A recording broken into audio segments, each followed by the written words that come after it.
I live in the zone. Right? And that might sound strange, but I now have learned how to enter the zone at will, and then also notice if I'm not in the zone, and also then to make quick adjustments to get back in. This is the largest audience that I've ever spoken to at one time. It would be really easy to kind of let that freak me out or whatever, right? It's a big moment for me. So that's exciting. And it'll be really easy to, to think about, oh, what if I mess up, right? What if they don't like me? What if this, what if that, right?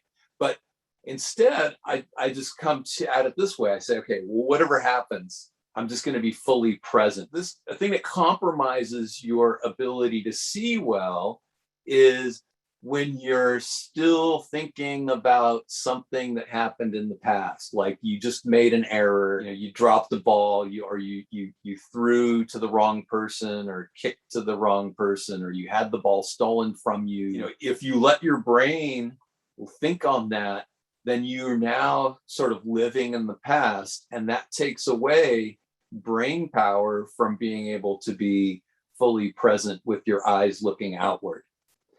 The other thing that happens is that people get too excited, nervous, worried about trying to get the future to come sooner. As soon as you say to yourself, oh, we're going to win, then now you're in the future. Game's not over. You still have to play.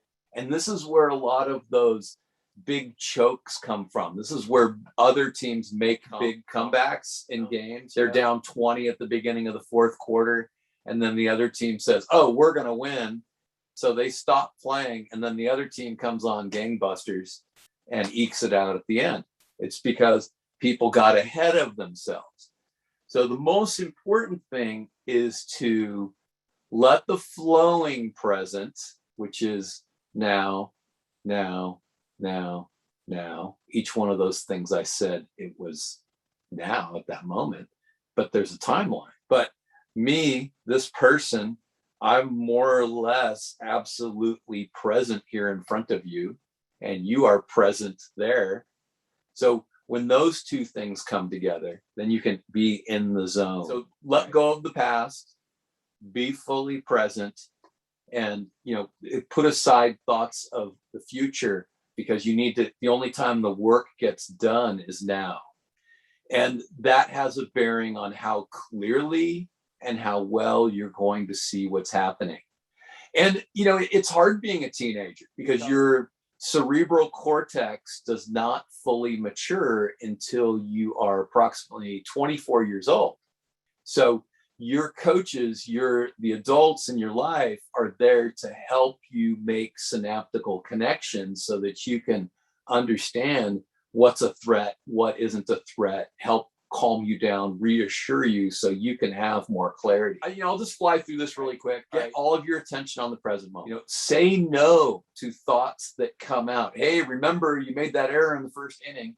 No, sorry, I don't have time for that. Right now I'm up to bat. Right now I have to talk to my coach about something, right? So there's lots of different things going on there. If you're multitasking and you have different thoughts that are coming up in your head, like something coming up later that's not now in the game, like you have to do your homework, or there's a person that you have to talk to, or something like that, you can tell that thought to go away, and you can put a time on it. You can say, okay, hey, come back to me at 7:00. And if it comes back to you, then you can say again, hey, I told you 7:00. And it's really amazing how that can happen. Another thing that I do with my players is I like to ask them, what time is it?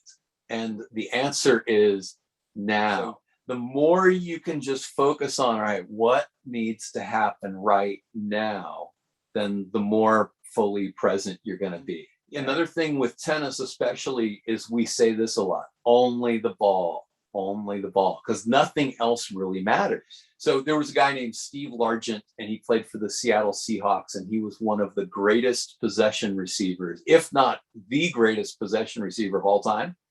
And his focus was so much on the ball that he said he could see the little X at the end of the ball spinning as it came to him.